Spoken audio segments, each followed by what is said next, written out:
The following is a special presentation of Tony Curry Radio. Keep your mission on your mind and your mind on your mission. This is Mission Minded with Michael Coleman. Keep your mind, your mission on your mind. Michael, I always say that. When I say keep your mind, your mission, your mind here, mission minded. He's Michael Coleman. He's the CEO of the Heart of Alabama Food Bank. What do you think of when I say that? Well, I think of having a purpose in whatever you're doing. And so, we started off talking about throwing that out there because we started off this show talking about primarily nonprofits, and nonprofits are built around a specific purpose and a mission.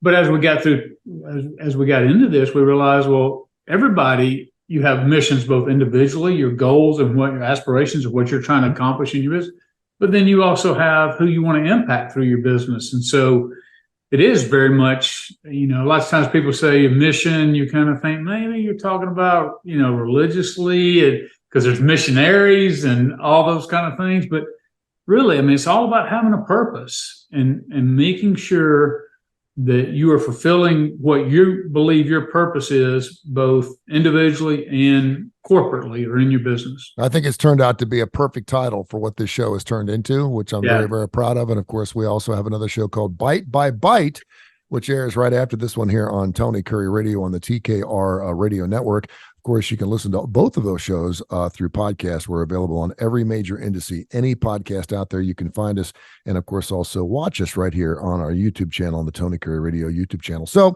when I'm thinking about mission-minded, I'm thinking about businesses. We talk a lot about small businesses. We talk about startups. We talk about things like that. And really, if you go back and listen to a plethora of different shows, there's not a show that we really haven't spoken about not giving up when it comes to the business sense. And I saw this interesting article through Forbes, the key to business success, never give up. Now, I hear this and I see my superstars on football fields and baseball fields and hockey rinks saying, don't ever give up. If you believe in something so stringently and you love it and you want to do it, don't ever give up that dream. And I'm like, okay, that's one type of giving up. But when you're sinking millions and millions of your own dollars into a particular business, and you're trying to sell snowballs and, in Antarctica, and you're like, gee, I wonder why this isn't working out. Maybe it is time to give it up. So I want to kind of go through some of these interesting points. And it was written by Stephen Davis, who's a CEO from Total Wealth Academy, which is a pretty good organization as well. But his first thing is focus on the solution. When you encounter a problem, you have a decision to make. Will you focus on the problem or the solution? Can you tell me the difference between the problem and the solution, and what that the biggest issue is there? Yeah, so actually this article is really interesting because just like you said, it all depends on how you're taking this whole topic. I can't help but anytime you start thinking about barriers or overcoming challenges, I think about Nick Saban. Of course, we're down here in Alabama. Sure. Big fans of Nick Saban.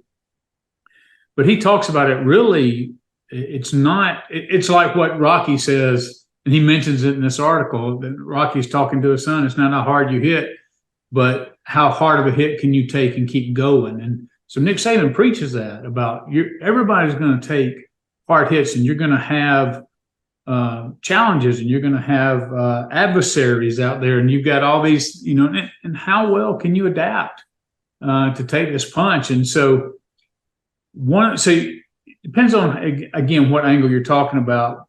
So let's talk, like you said, on focus on the solution and what the difference is.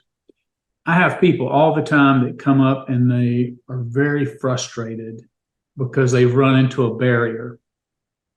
Now, I think it's worthwhile to say, okay, how did we end up at the barrier? We shouldn't just focus on the barrier itself. Maybe let's figure out how we got there and walk through of how could we have seen this barrier coming, or maybe it was completely unrealistic to have an expectation. Like there was no way to see this coming. We couldn't realize it until we got there and it was right in front of us. That happens. But one of the biggest challenges I have sometimes is once we do that, and I'm like, okay, we've kind of figured out how we got here. Now let's focus on the solution. But lots of times I can't get that person, they get stuck in how they got there. Mm-hmm. So they're focused on the problem and they're not focused on the solution. I'm like, yeah, we've talked about how we got here, and it sucks. Maybe somebody took advantage of it. Maybe somebody did something unethical. Maybe we just met. Maybe the person's beating themselves up, and I'm like, it serves no purpose to keep regurgitating the problem. We know what the problem is. Let's look beyond that and start moving in that direction. And I'm really amazed at how many people struggle to do that. Some people just want to they like venting, they like staying into the negative, they like talking about it. And I'm like, look, we just can't keep reliving this. Just why do you think that is? And that's human nature. I mean, whenever we've been screwed over, or we've made a serious. You and I were having a discussion right before the show about a situation that made a decision and moving forward. Is that just a matter of time? Is it history repeats itself kind of thing? Why do you think that is that people have a hard time moving on? Yes, I'll give you a good example. We had somebody here who came in and turned out was at a higher level within the organization. Turns out they weren't really what they were presenting themselves to be. Mm-hmm. And so created a lot of problems. Actually, it's not just been one, it's been a couple that have presented some problems that it takes you a while sometimes to really understand that this person is not good for the organization. This person's maybe, whether their motives are not right, whether their abilities are not what you thought they were, and you move that person out, and then you start to uncover all these things that they had their hands in. So they left kind of in their wake a bunch of problems. That happens a lot. Not anything necessarily like so difficult to overcome, just what I call the ankle biters, just the nitnoid things, but you got to clean them up. And it's like, instead of just saying, okay, yes, we know this person left some issues, let's identify what they are, let's sweep them up, let's get them cleaned up, and let's move forward. It's every time we encounter something, we have to go back and relitigate that person's whole time here. Yeah. And we have to just go back into trashing somebody, or we go back into, and in part, psychologically, I think part of it has to do with when we highlight somebody else's failures, by comparison, we look good. We don't have to do anything positively if we can show somebody else was failing. True. We look good by comparison because we're not that person. Great point. And so sometimes people can feel good about themselves doing that. But after a while, what begins to happen is no matter where you are, we turn back to the negative. And I think that's ultimately destructive, because even in problems and getting people to focus on what the solution is, to me, that's the difference of focusing on what's positive. Look, we've got a barrier. It sucks. Maybe there were some mistakes made along the way. I'm just all about, well, okay, what do we learn from it? And where do we go from here? Where are we going from here? Now we start moving in a positive direction, a healthy direction, because we're resolving it. To stay where you are or to look backwards all the time keeps you in this negative space. And if your organization does that, you're bringing a lot more negative energy that's actually creating an additional barrier, because now you have to overcome that and solve the problem. Yeah, it was clickbait for me, and I checked it out at Forbes magazine. The article is called "The Key to Business Success: Never Give Up." He's Michael Coleman. He's the CEO of the Heart of Alabama Food Bank. They cover 35 wonderful counties here in the great state of Alabama, and you can be watching him, as a matter of fact, right here on the YouTube channel and on our brand new TV show, ABC 3340, called The Starting Lineup. He's going to be joining us on with some fine folks of his, some friends of his as well. Focus on the solution was the first thing on here. The second thing is, and again, we always speak a few minutes before we get on here, cultivate the right belief in yourself. Some will tell you that succeeding is about being better than everyone else, which you just mentioned. Don't believe it. If you think you're above others, arrogance can ultimately be your undoing. On the other hand, if you believe you're below others, insecurity could be your undoing. So where's the middle ground? Trying to find that middle ground area. The belief you need to cultivate is that you're neither above nor below other people when it comes to your ability to succeed. Talk about how to get that done. Well, this is the one point he makes in the article that that I would probably give a little pushback on. I understand what he's saying in that you don't want to elevate yourself over others and have to think that you have the solution to all things, because that's certainly not the case. I surround myself with smart people and some that I think are smarter than I am. And I'm not threatened by that because they're bringing something to the table that I don't have, which makes our whole organization better. He said, but you also don't want to undersell yourself and about, develop these insecurities. So you want to kind of lead like as equals. And it's a little ambiguous how he lays it out. I kind of think of it like this. I have a quiet confidence in myself. Okay. I don't view myself as being better because I know I have my own weaknesses. Like everybody's got strengths and weaknesses. I have my strengths and weaknesses.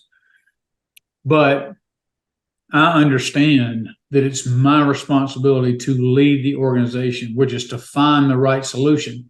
Now, I'm not so arrogant as to think that the solution has to come from me.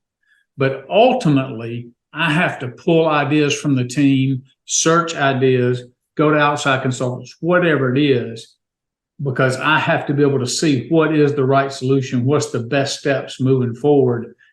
And so I feel like over time that's really one of my strengths is I've been able to develop that, to know. Some people say it's a gut, some people use other things, but when I'm faced with 5 to 10 different solutions, being able to harmonize what the best one is here, because it also harmonizes with the whole direction that we're going. So I do have much like Nick Saban.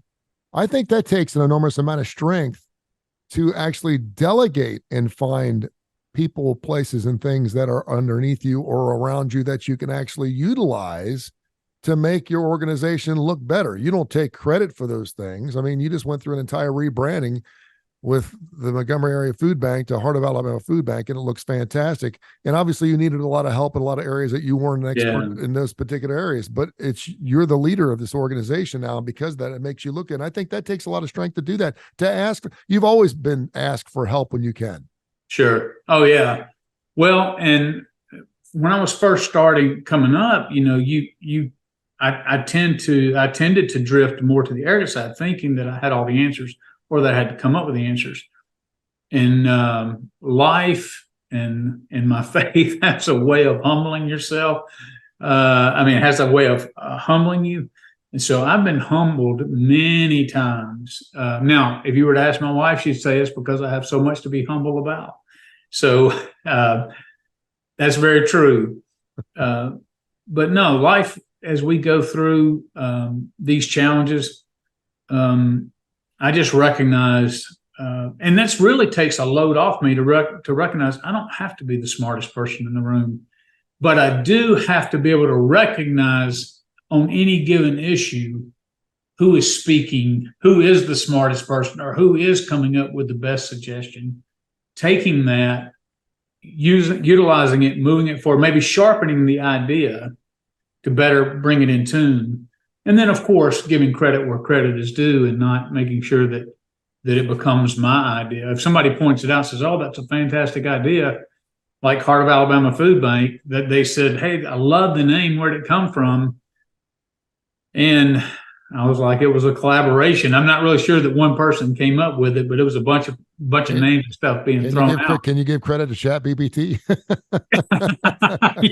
Yeah, we talked about it. I have gotten tons of good ideas off of AI. So yeah, I would be glad to give AI credit when I get something from them. My dad would always say, be self-deprecating, not self-defecating. And I never understood what that meant. And I think some people have actually used those words wrong, but he's like, be self-deprecating, look down at, being humble is not thinking less of yourself. It's thinking less often of yourself.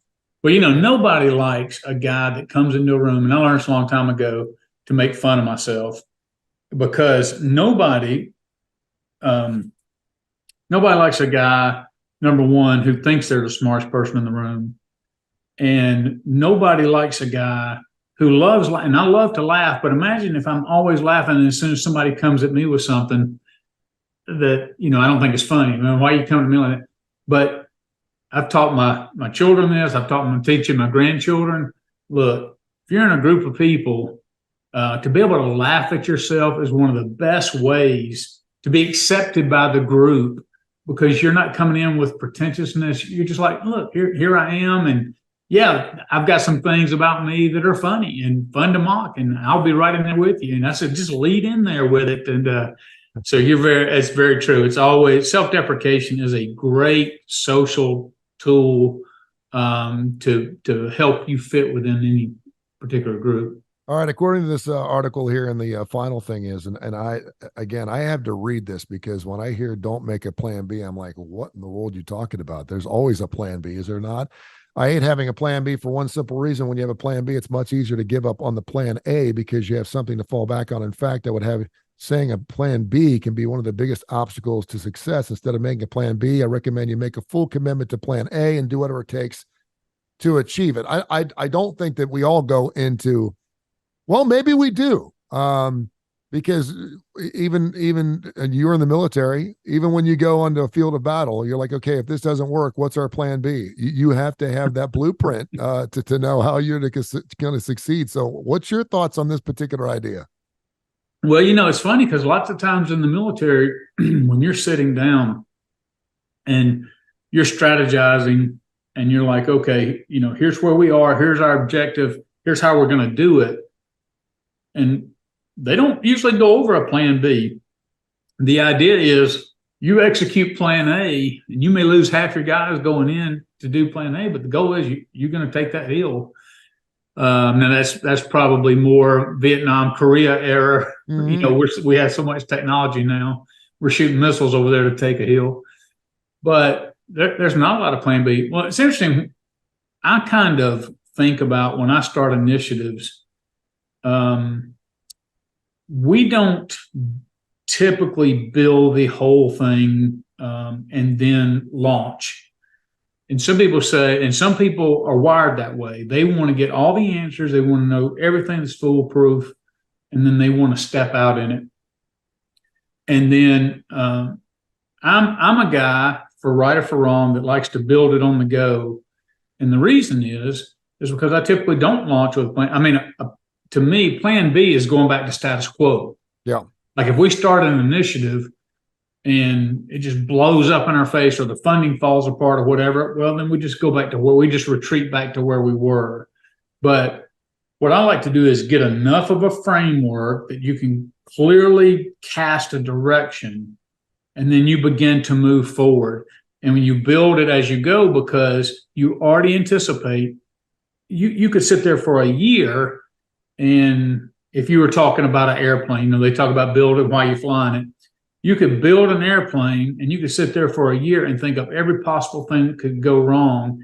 And you still might have you're still going to have barriers as you go to fly it.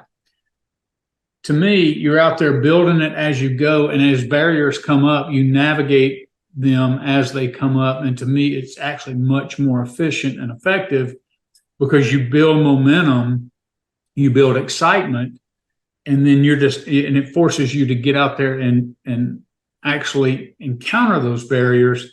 So I totally get when he says don't make plan B, because when people are not wired that way, and when they hit a barrier, they're like, oh, this is going to be too hard. And so they look at plan B and go, you know what? Plan B is a little bit easier. It doesn't require as much work. It doesn't require as much thinking. It doesn't require as much planning. Maybe it doesn't require as much funding. And I think what he's saying is, if you're setting out and you have a vision for something, look, fight through those barriers, because there's nothing worth having that's just going to be handed to you. You're going to have to fight. You're going to have to navigate these barriers and obstacles. And to me, it's better to do it out there as you're going along, rather than just sitting back in port, if you will, or back at the hangar and just trying to anticipate every single thing that's wrong.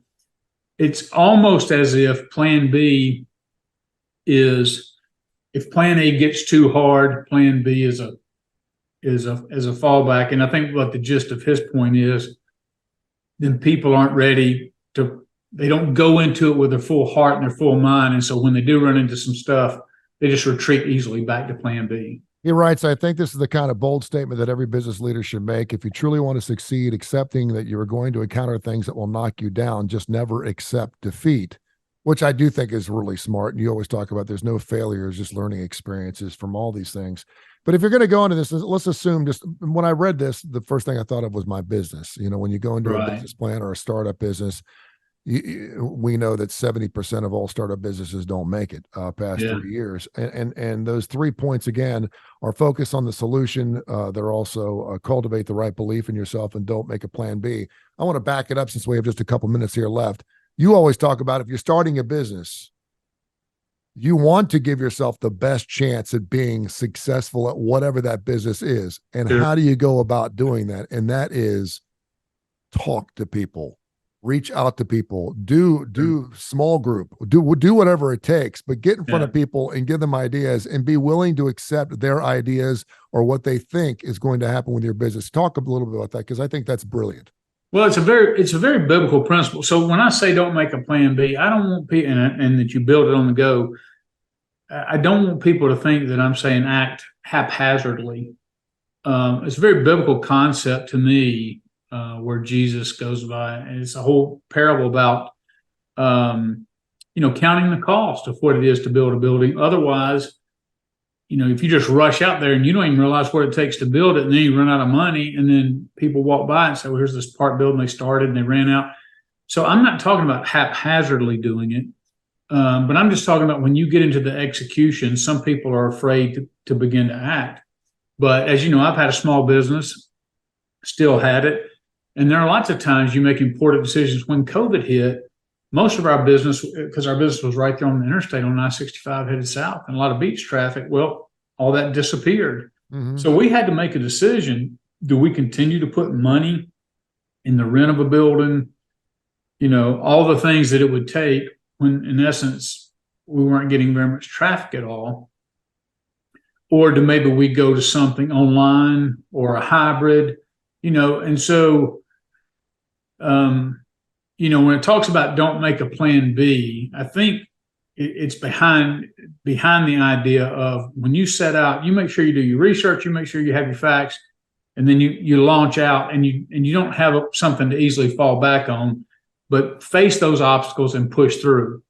But in the normal running of a business, obviously, if you're losing money, you've got to sit back and let me reassess. Well, sometimes you're creating another plan A, aren't you not? I mean, in your particular case, COVID threw that into a lot of tizzy for a lot of folks. A lot of people had a plan A, didn't want to go to plan B because they never knew there was going to be a plan B until they needed to have a new plan A. Yeah. I mean, that's a great way to look at it, which is, okay, the business plan that we had is no longer valid not because we miscalculated, but because of COVID. So our business model is now, and so we transitioned to an online business and some clothing booths that we had done. And that was a completely different shift in how we marketed and what product and how much product we got and all those kind of things. So it was like, okay, here's how we're doing business. Okay, well, guess what? COVID shut this down. Now this is the way we're doing business. You're right. It wasn't a plan B.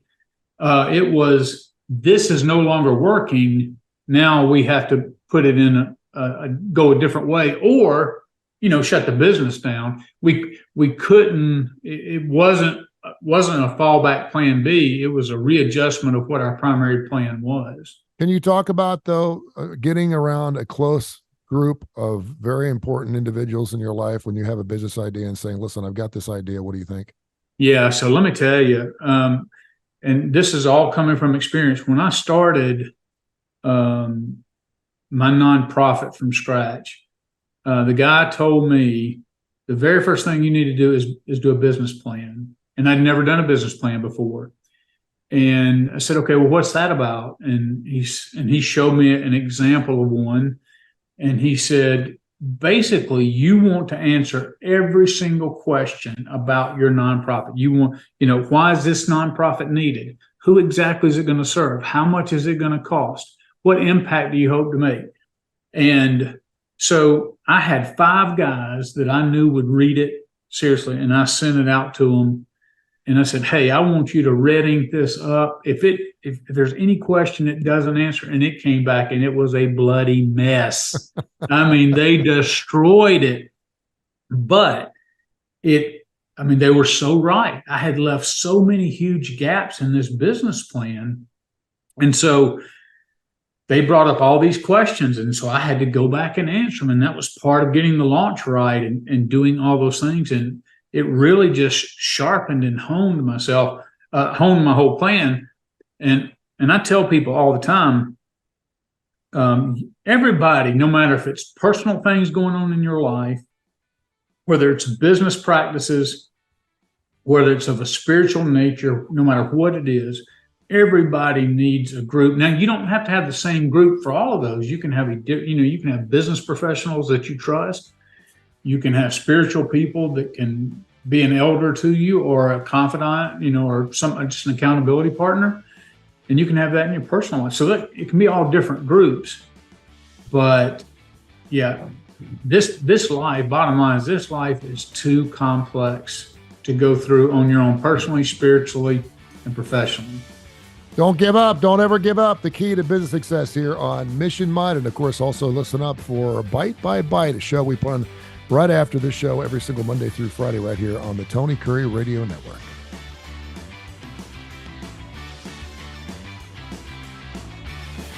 This has been a special presentation of Tony Curry Radio.